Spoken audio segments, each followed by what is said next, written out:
Hi, everyone. It feels so amazing to be back here in Austin. South by Southwest is one of my absolutely favorite festivals to come to. My third year actually returning back here, and I can't wait for many more, but I'm excited for this absolutely incredible panel. We've got a great crew here today, so I can't wait to dive right in. This is the Designing Dread, How Editing, Production, Design Shape Horror and Thriller Storytelling. So I'm sure we've got some hardcore horror fans. I know we've got right in front of me right now. This is Steve, everyone, front row and center. Also part of my team on my media outlet. But my name is Marissa Hill. I'm the co-founder and executive editor over at Shade Studios. Also have another person on my team over here, Alfred. But I would love to just welcome our incredible panelists that we have here today, starting with Brian Philip Davis, editor of Hokum. Then we've got the amazing Jay Prychidny, editor of Ready or Not 2. Here I come. I think we have some folks that may have seen your film. Then we've got Malinda Zehner Guerra, editor of Drag. Woo, yeah. Repping for the ladies on the panel, Malinda. I love it. And last but not least, we've got a drag team member sitting right next to you. This is Neil Patel, production designer. Yeah. All right, so just a little warm up. We might as well start with what each of your projects are here at South by this year. Starting with you. Yeah, my project is Hokum. It stars Adam Scott as a novelist who travels to Ireland to spread his parents' ashes, and in which he encounters stories from the locals about a witch that may or may not be in the hotel, a honeymoon suite in the hotel that he happens to be staying in. So it's pretty terrifying at times, but it's not as terrifying. I am terrified about spoiling anything in the movie because we're just premiering it tonight, so I don't want to say any more, but it'll be released by Neon on May the 1st. Woo! Thank you, Brian. Jay? Yeah, my film is Ready or Not 2, Here I Come, which is a sequel to Ready or Not, which is a movie from about 7 years ago, directed by Matt Bettinelli-Olpin and Tyler Gillette. The first one was about a woman marrying into a rich family, and she learns after the marriage that they're devil worshippers, and they hunt her as a kind of ritual post-wedding. They have to they have to kill her or she has to survive the night. And so this is a sequel to that film, but it's a kind of comedy thriller action because everyone's very incompetent at hunting. They've never really done it before, so they don't know how to use the weapons. So the sequel is about what happens the night after, because this is just one family in a kind of whole, what do you call it? Just a whole world structure of the different devil-worshipping families who control the world. So once she wins the game in the first one, she now is under the scrutiny of all these other families who now want to kill her for their own reasons this time. Ooh. So she just can't catch a break. Malinda?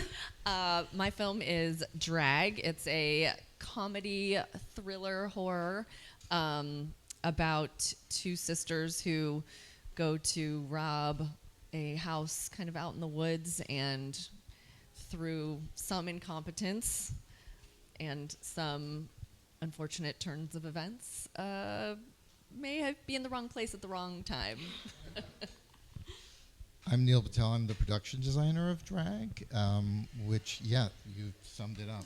And without giving away too many spoilers, things go catastrophically wrong in this house, which is not what it appears to be. Also, it's interesting, I saw Ready or Not, which was wonderful. Thanks. This afternoon, and both films center around sisters, which I think is interesting. So they have very similar launching off points. So. So interesting. Some sisterly bond on here. But we've got witches, robberies, and devil worship. Patel. Is it an Irish witch? Oh, yes, is it? Spoilers. No comment. No comment. Can't slip one past you, can we, today? Shucks. It's going to be an interesting interview. I know. We may be just trying to dig some pieces out of you the whole entire panel today. Maybe we'll get a little bit, maybe not. Well, horror and thriller films rely heavily on tension and dread. I would love to know, what are some of the tricks that each of you have used to generate suspense? We're skipping to you, Jay. I mean, something that I was really inspired by to kind of explore in Ready or Not 2 was from the movie Seven. I love Seven, Brad Pitt. Because I remember when I first saw Seven, and the killer gets caught kind of way earlier than you think he will, and then the pace of the movie just really slows down. And there's all these driving shots. They're just driving out to the desert endlessly. There's footage of them driving and talking. Nothing's happening. No narrative momentum. And I remember watching that for the first time, and it was like the most tension and suspense I'd ever been in watching a movie. I was like crawling out of my skin because I was like, where is this movie going? And that's something that I thought about for Ready or Not 2. Because similarly, about 20, I'll try to talk about this with no spoilers, but similarly, around 25 minutes before the end of the movie, the narrative momentum all stops. I mean, most of the editing language of the whole movie, it's like an action thriller. Other than for a few spots, most of the time, your foot is on the gas in the editing. You're really just rocketing as much as you can. And then 25 minutes from the end, it just stops. All narrative momentum goes away.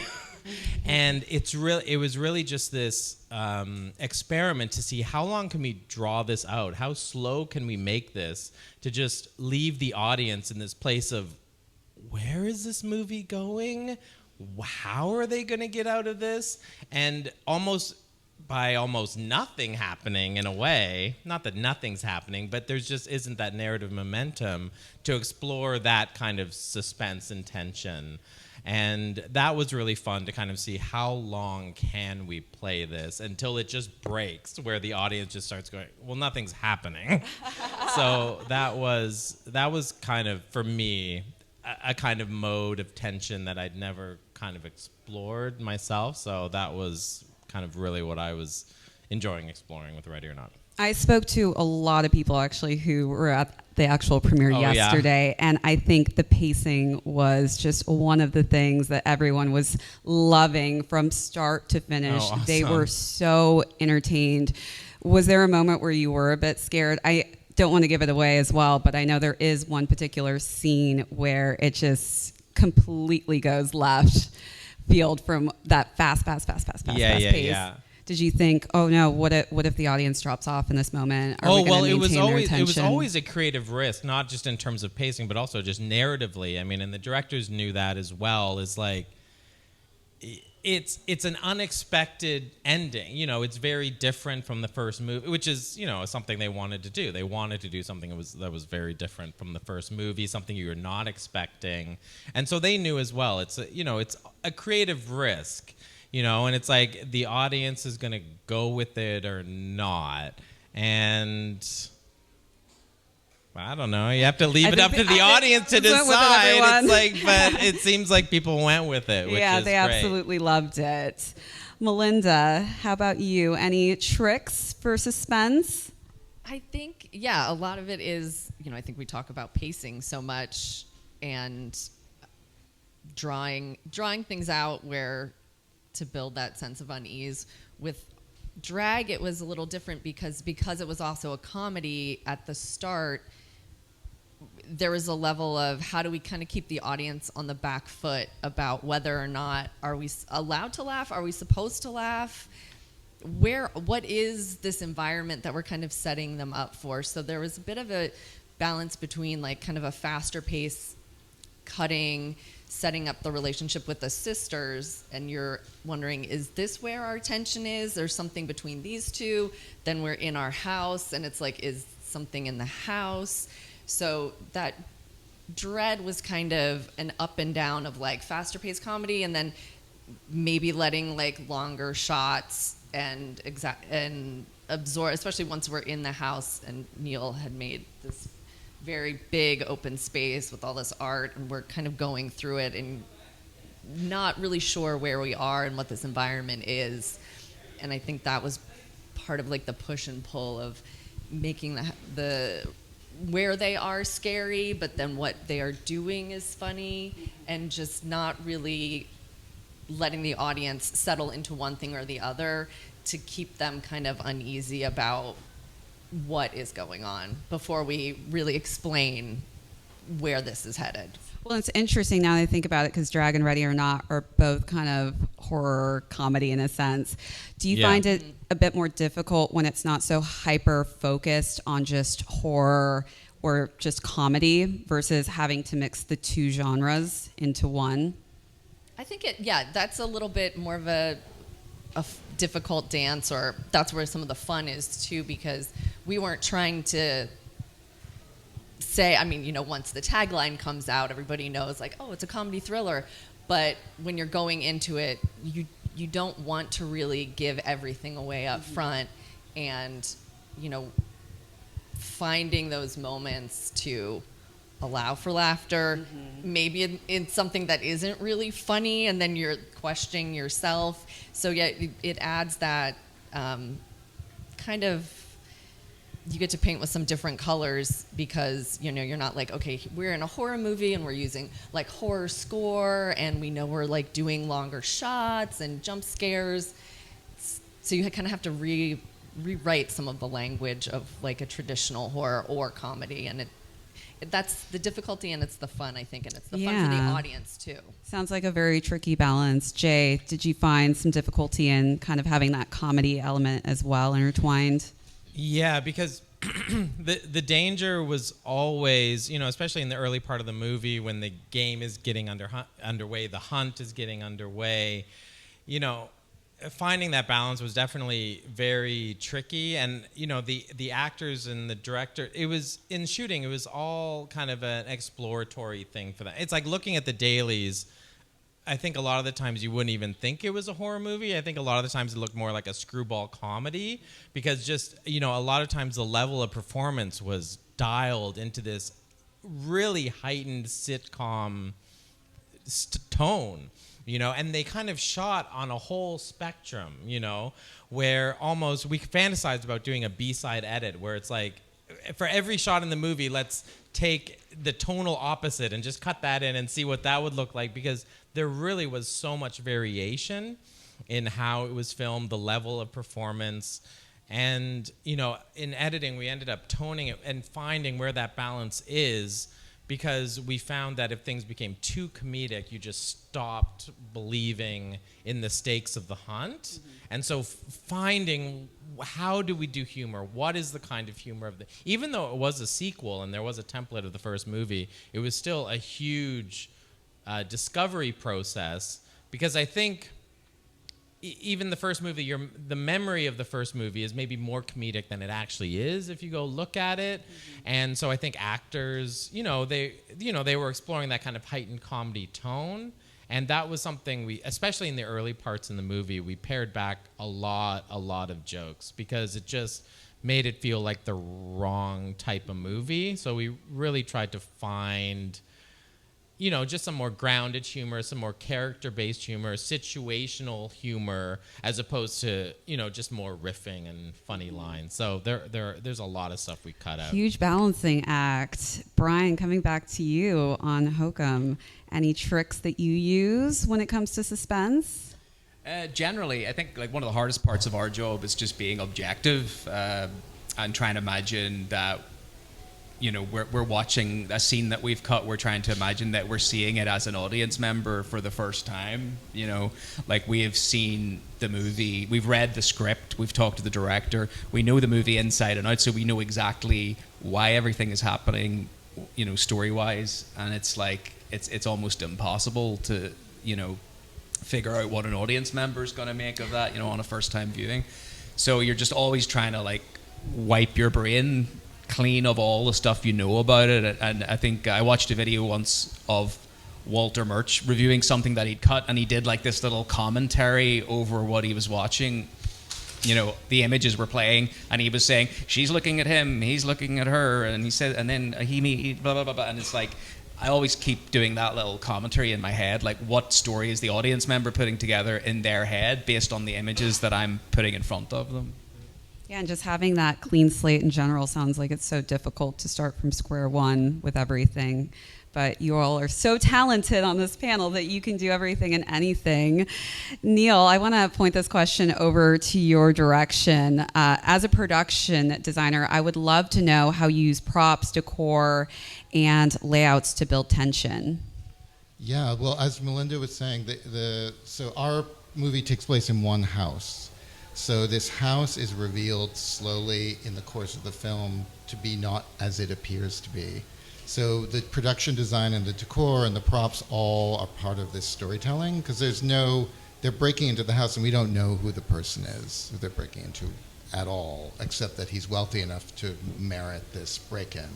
So the first thing you see is, the first place we find ourselves is in an upscale bathroom. Then we enter into the bedroom and we start to see that there is expensive art and expensive furniture, and there's a level of taste, because it's really important in the development of the story that we believe and understand that the owner, the man he's called, our characters don't have names, so it's up, sister, man, and woman. So man is a successful artist. In fact, I think in the script he's had a show at PS1, so he's at a high level.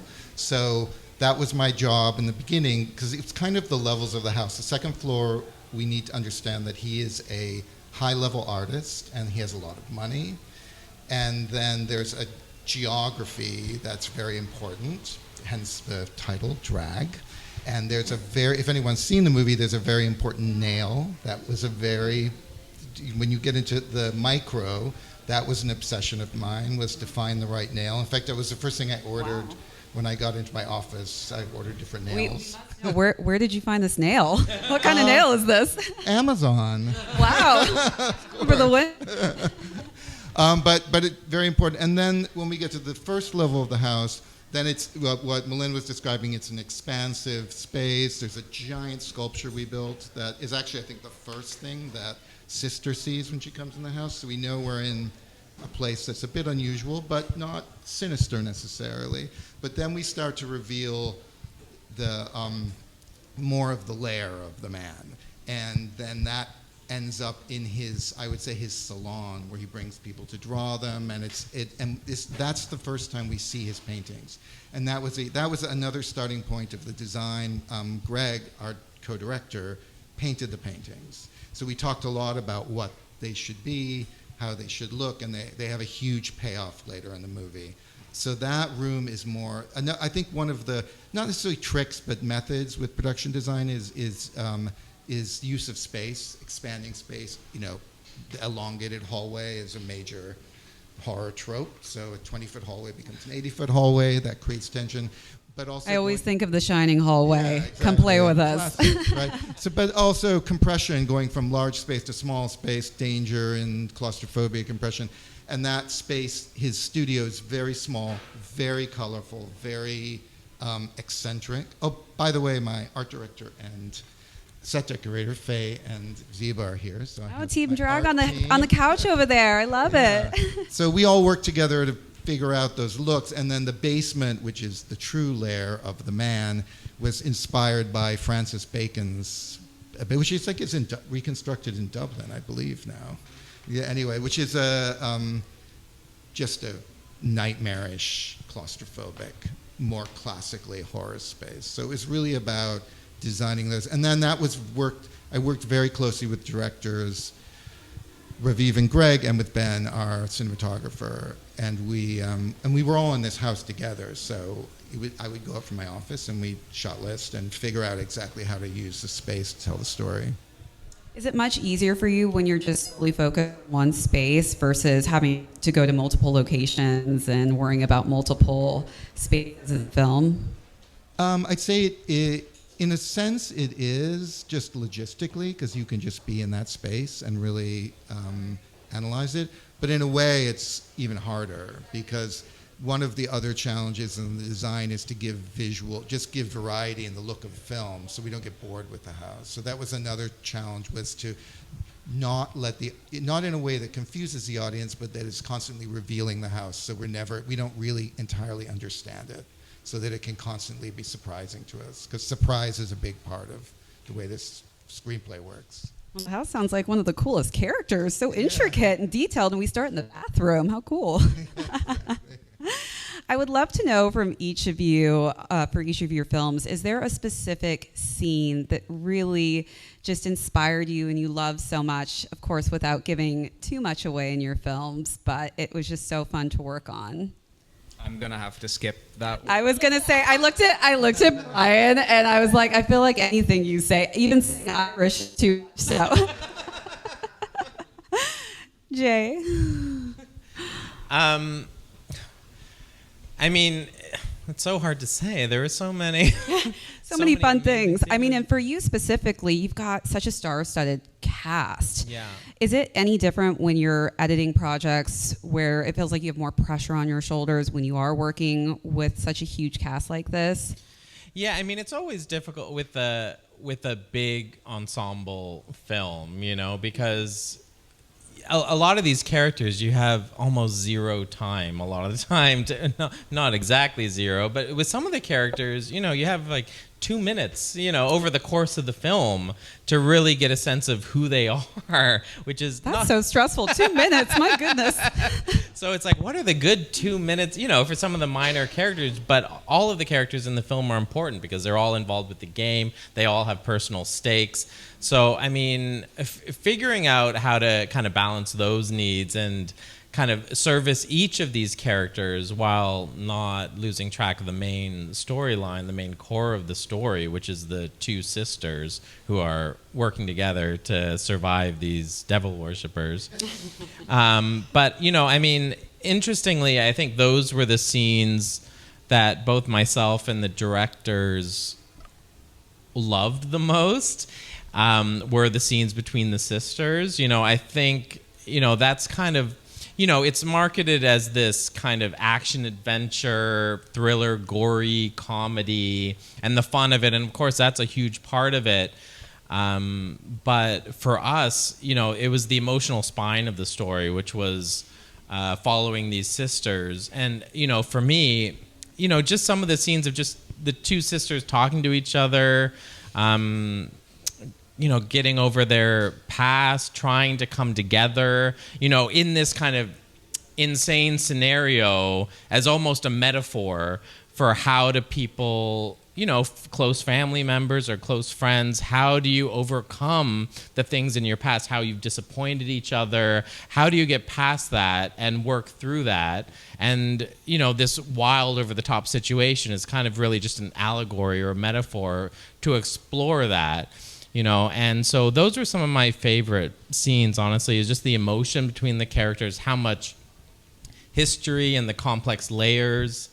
And again, both Samara Weaving and Catherine Newton, who played the two sisters, I mean, they were just so game to try anything. It's like literally none of the takes look the same or feel the same, And it's all kind of, the cut of these scenes is all kind of interwoven from different versions and takes, and to kind of sculpt for me, you can just go off of your own instincts as what makes you relate to these characters the most, what really tugs at your heart, what is relatable to you that you can kind of see in your own life, something that reminds you of something emotional you've been through. So even though the fun and the excitement is really what's selling the movie and what people are going for, really that story was what was most important to the three of us, for sure. I love that. makes it so much more special. Malinda, is there a specific sequence or scene that really stuck with you? Yeah, there's several in this movie that were very fun, but I think one of our big ones was where we've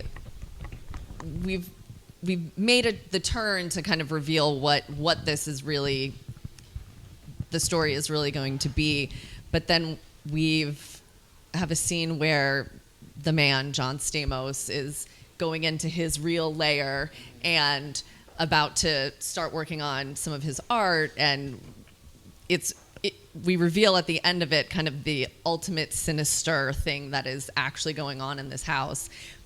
But to get there, it is a very wacky dance sing-along that he does with our directors found this 60s band called the Bonzo Dog Band, and we either have score throughout the movie or we use their catalog as what what he paints to, and it's this wacky song called Jollity Farm.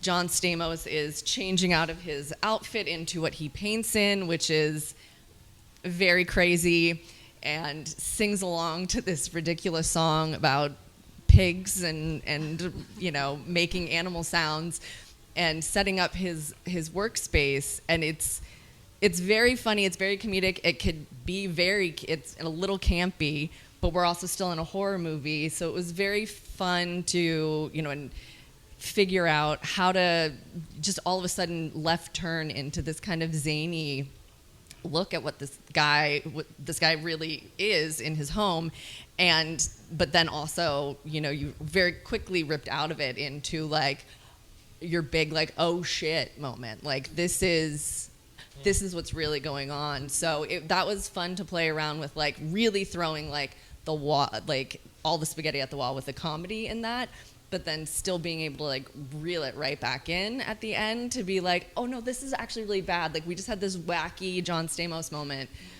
but like bad things are happening. So we have to like go right back to where we were. And that was a fun, it's kind of right in the middle of the movie. It was a fun moment to get to work on.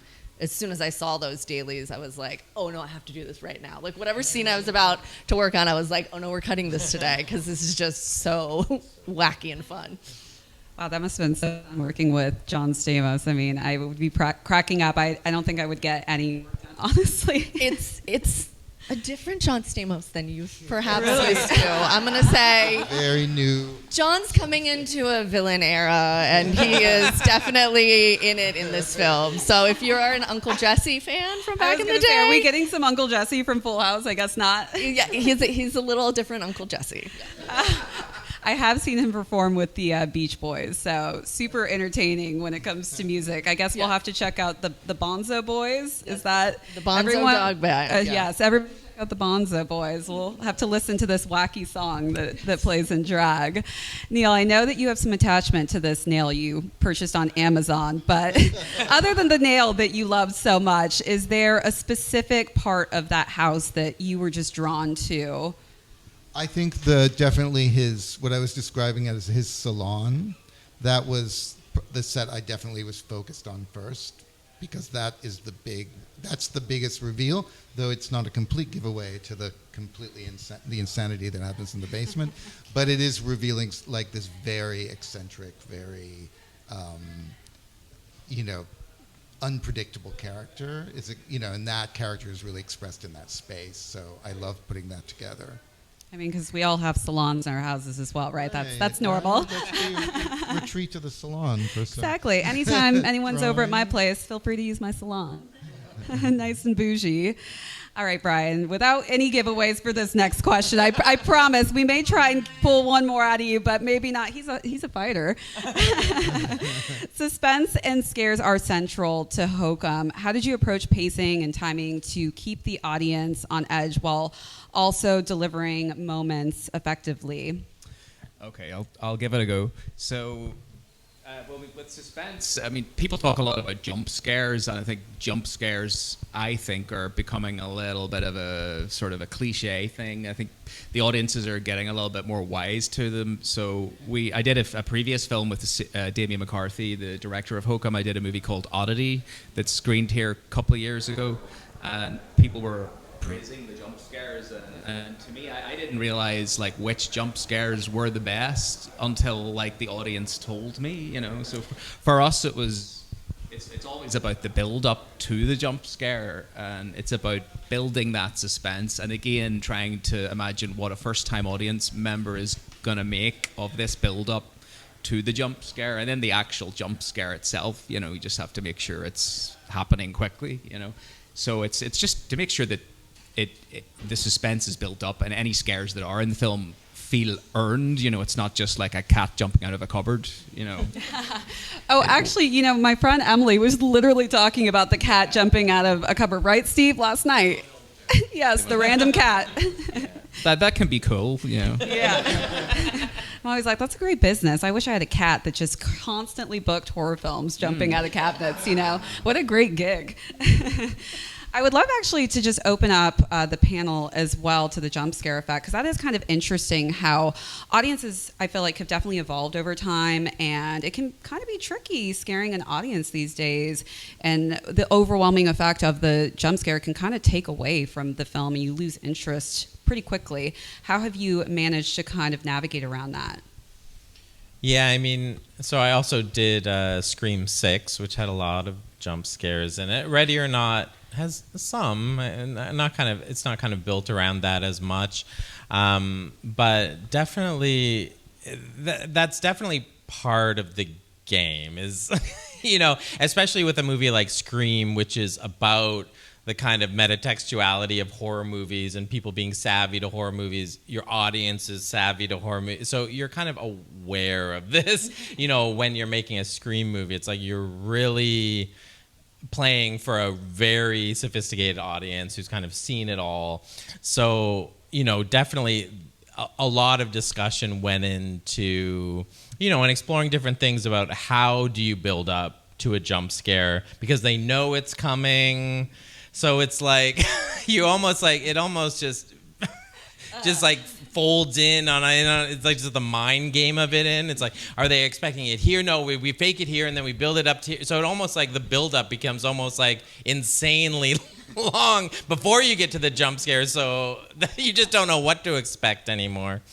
But I mean, one thing that I did try to explore a lot on that movie with a lot of the jump scares was to really try to have a really predictable rhythm before a jump scare, is like have kind of almost like a lulling feeling. It's like almost make the audience be able to predict, like subconsciously, they're not really thinking about it, but to have the audience kind of almost know when the next cut is going to come, because there's almost a kind of repetitive rhythm in the way the shots are coming, and then to interrupt that rhythm you've set them into with the jump scare. So right before it, you know, you have a much shorter shot just leading up to the jump scare. So that was something I tried to address, that was to make the audience feel, oh, I know when the next cut is coming. I know when the next cut is coming, and then it doesn't come where it's You're kind of like, gotcha. Yeah, well, you have to kind of like double, triple, quadruple think these things. Yeah. How many jump scares would you say were in Scream 6? I saw it. If you could count, how many would you get? I have no idea. A lot. It's a good amount, right? It's a good amount. It was fun. Go ahead, Malinda. You know, I think we didn't have a lot of like jump scares in that way in this one, because a lot of the violence and the blood comes from the characters' ineptitude. Like, they self-inflict their own harm. And so we, like, Neil's nail is part of that. But, like, we kind of let the audience know, like, something bad is coming. And they kind of see it ahead of the characters, because that's kind of part of the horror and the comedy. That's where it was more there. in our comedy moments where it's like something really bad and horrific just happened to this character, but you're also laughing at it because it was like really dumb to do, but you didn't know. So that's where like the shock is more of these big bloody things keep happening because they're just kind of making dumb mistakes and not having the like big scary oh wow moments coming from a longer like jump scare build up and like someone reveals like and then the scary reveals are more a little more subtle in that way where we find out what's going on in the house and that sort of thing. So and a lot of them are part of the comedy, like those moments are actually coming in our comedy as opposed to like something super scary and tense. So it was a fun way to kind of flip your traditional jump scare in that way. And you know, so much of horror and comedy is all in the pacing and like that cutting rhythm that you create. So it was fun to kind of play with that and like how do you make this scary when maybe you're already telegraphing it but it is funny, and giving them permission to laugh and be grossed out. So it was like it was a fun balance in that way. Sounds refreshing to switch it up from the normal day-to-day, which is quite nice. Yeah. I know, Malinda and Neil, you worked with the same two directors. Also, everyone here has worked with directors in some capacity.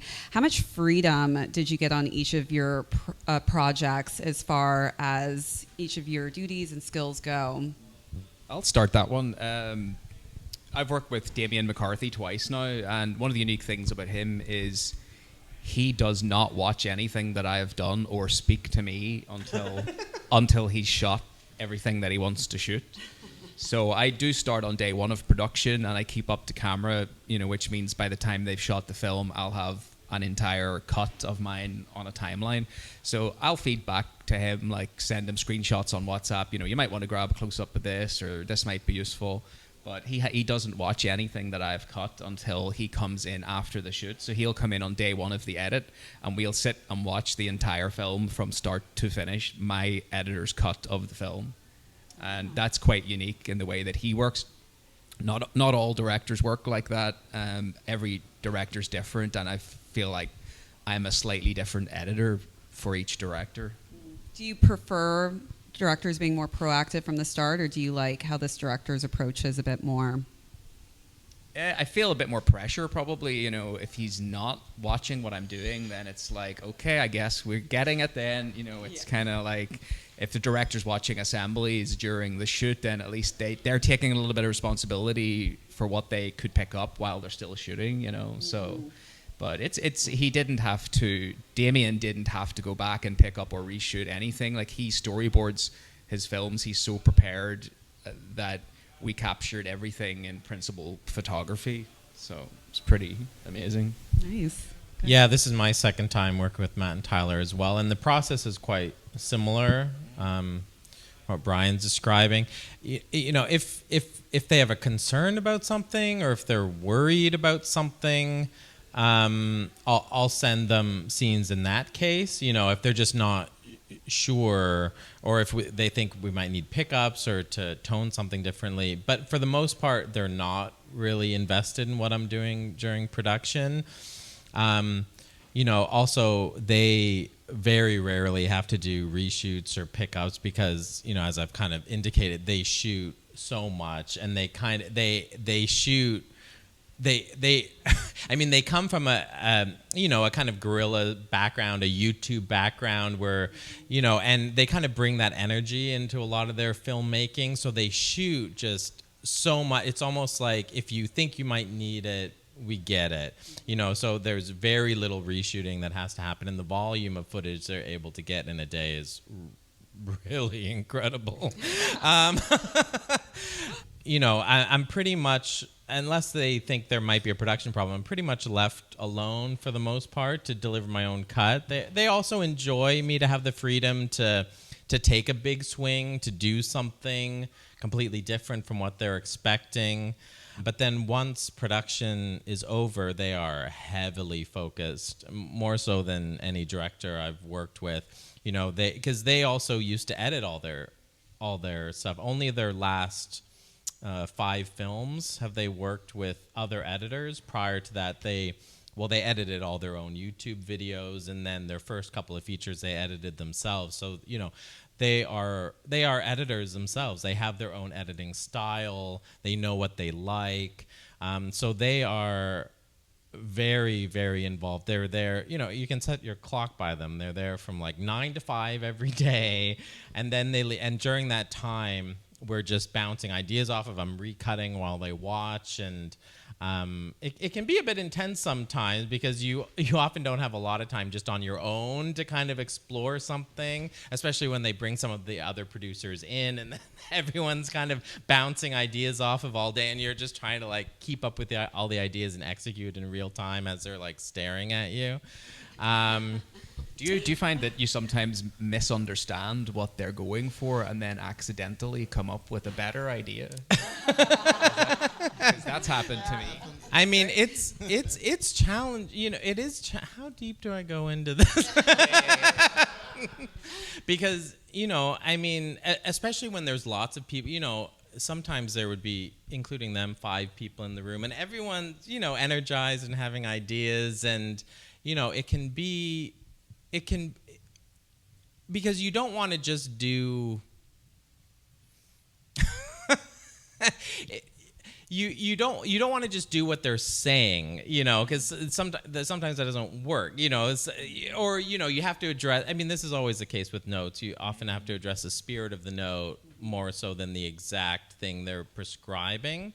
So that's almost very hard to do just on the fly, because you don't want to. I don't want to just if I feel it's the wrong thing to do, I don't want to just do it in real time and show it to them for them to go, well, that doesn't work, or worse, they could say, well, you didn't really take my idea seriously, or you didn't really try to do that.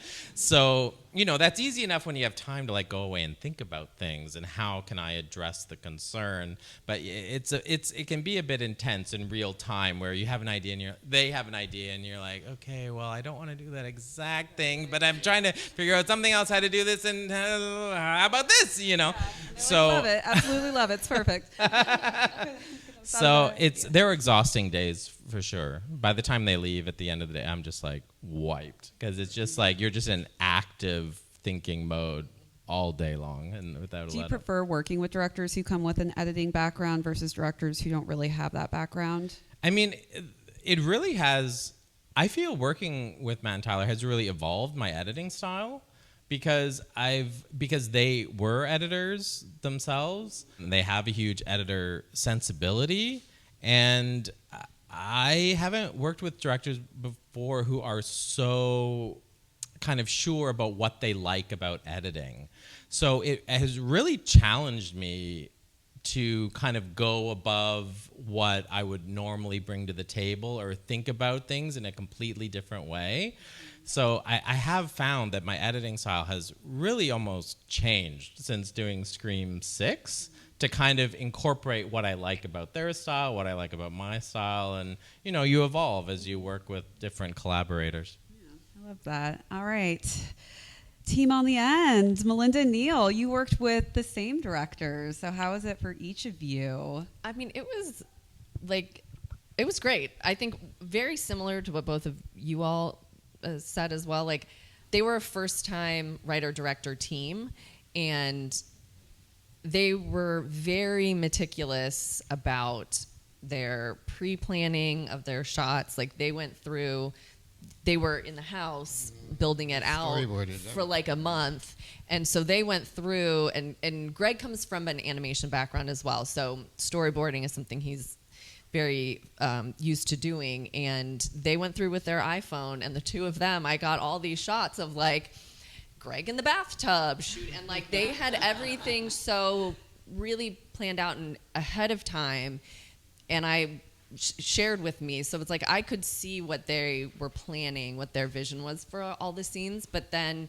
and we had discussions about what the or what other movies we might be referencing, or the sound and the score. And then I kind of was like, it was also a very tight schedule, so they didn't have time, and they were shooting at nights in New York, and I was cutting in LA during the day. So like we were ships crossing in the night, And once we started shooting, I kind of cut everything until then. They didn't see, I think, aside from that Jollity Farm scene, which I sent them because it was just so fun. I was like, you guys just need to see this and be proud of yourselves.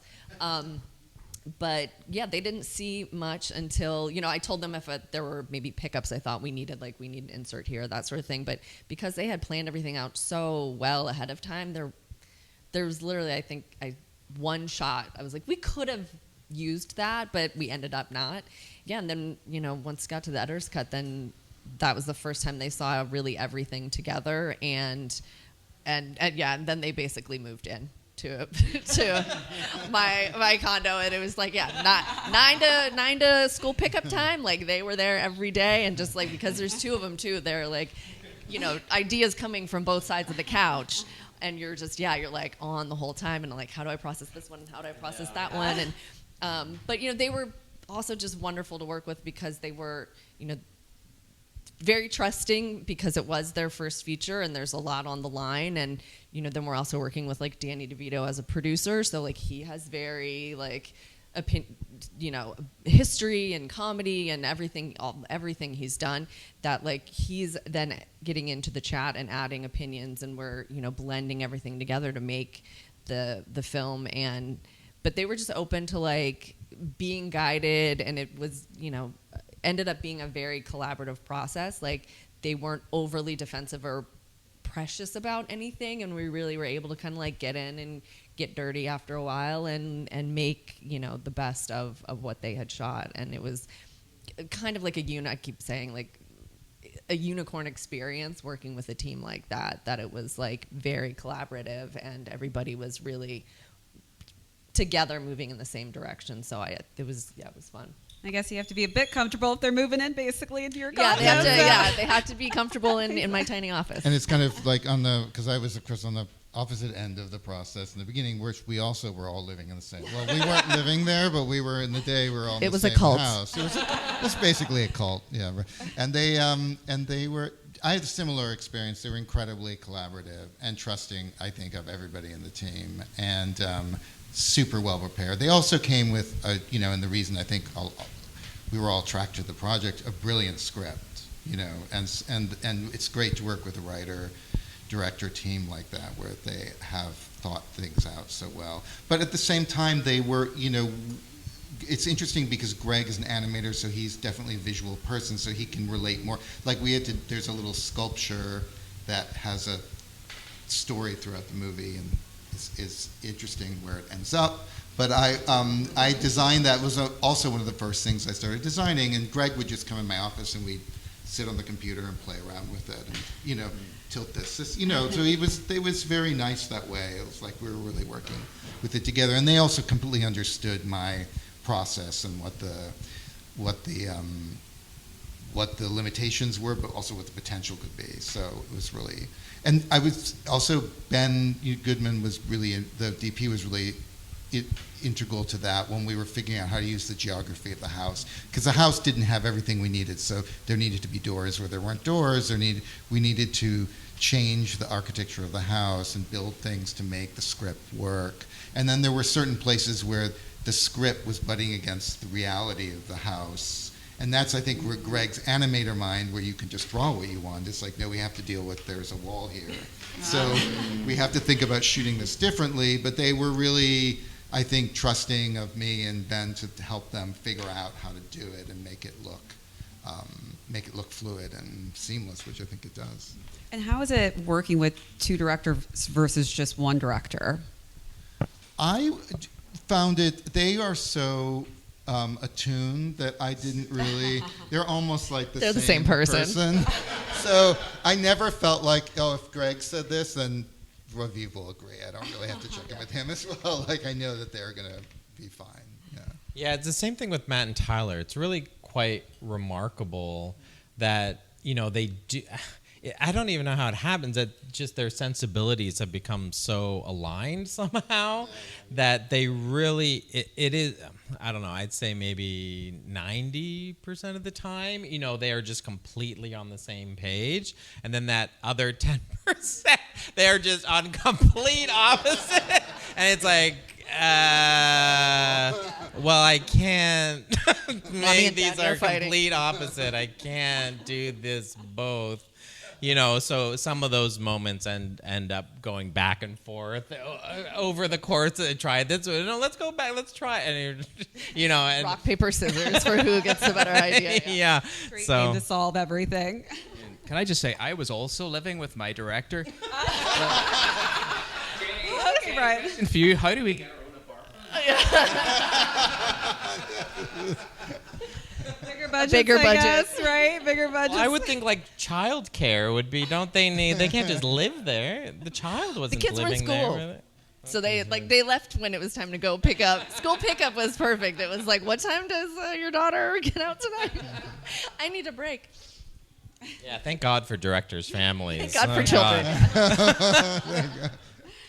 All right. I think we have time for just one last question for each of you. I would love to know, for each of your films, what do you hope the audiences will leave the theater with? For Hokum, I guess we just really want them to have a good time at the movies. You know, it's like a bit of a roller coaster, and it's just kind of hopefully a fun experience for horror fans and just film fans. We came here with Oddity a couple of years ago, and it did so well here. It won an award here, and word of mouth from the horror community spread, and they really championed that movie, and it became a success because of them. And then we got to make Hokum. So as we were making Hokum, when we edit, all we do is make decisions every day, and we think about, what I was thinking about was, what are the audiences here going to think of this film? And we made it for them. So I just hope they really enjoy it. Last chance for any spoilers here, Brian. Irish Witch. Jay, Okay. Yeah, I mean, similar answer really, because it's almost like it's like my mission at this point is to make movies entertaining. It's like I really just want the stuff that I do to really, really entertain people. It's really, first and foremost, I'm always thinking about the audience. What's the audience going to... And, of course, everyone's going to have their own different... But just in general, just really making something for them, And that's just, as a kid, I was obsessed with movies. I loved movies. They were my escape. And just having that entertainment. I mean, it's, we're not doing something really important here, but, it's but it is, that escape is solace for a lot of people, and, I just think people want to be entertained and they want to have fun. And if you can do that and also just get them to empathize with your characters, to be touched by your characters, to have a personal connection with the movie, to be entertained, but also to see yourself in there, see your own story. That's why I do it. That's always what I've been inspired by, and that's what I just want to kind of give to an audience. And so to be at the screening here at South by and to just see how the movie is working and the incredible reaction. I mean, that's what it's all about. If you can, I've had a couple opportunities in my career to work on things that I feel really, projects that really mean something to people, something they carry with them, something they think about, a movie they revisit, or a TV show they revisit, maybe something that helps them process something they're going through in their own lives. I mean, doing that, being able to do that is rare. A lot of entertainment is very disposable. People see things and then they kind of forget about it. They forget even what happened. They forget what the characters are. So to have the privilege to work on things where people remember the characters, how something made them feel, years later, decades, I mean, it's just an incredible privilege, Well, and that's always what I'm working for. Even what you said earlier about Seven, I mean, imagine had you not seen that film, yeah. It affected, your career in a certain way as well, and how you edit. And it's because of the emotion I felt. That's why it's so memorable. If you can make someone really feel something and really feel something strongly, whatever the emotion is, it's something they can carry with them. I love that. Malinda? I mean, I feel like we want them that to have like a kind of fun, unexpected experience, and go into like a horror movie or a comedy, like that it's different than what you expect. And I think when they walk out, that they're able to have a there's potential for differing of opinion on how things turn out for everybody, and like kind of walk away having a debate and being able to like think like, would I have done things differently? How would I have done that? And I think you just want to have fun, have some laughs, have some jumps, but also like, yeah, maybe think about it in a little different way, and hopefully it sticks with them and in that way, and then go back and look at it again and see if they find things that maybe we had laid in there earlier, and just have a something that you'll like go back to for fun and comfort. It's not going to change the world, but hopefully it sticks with them in a way that they like had fun with it. I'm excited to see the John Stamos dancing scene. Yeah. So. I know everybody in the room is too. You really Yes. talked that one up. I love a dancing scene with a creepy hairpin turn. I think I hope the audience has as good a time I had watching it, and I knew it was going to happen. So I think and also I think it's an entertaining film and a fun film to watch, but I think it kind of does turn some story expectations on their head, and I think that will leave people thinking and hopefully stays with them. I love that. Well, that is all the time we have, unfortunately. This hour flew by. You were all so incredible. I want to thank Brian, Jay, Malinda, and Neil for being on this panel today, and congratulations again on your projects premiering here at South by. Let's give them a round of applause. I also just want to quickly thank Impact 24 PR. Jocelyn, thank you for that introduction. And Goodside for putting this amazing panel together. And of course, all of you for joining us today.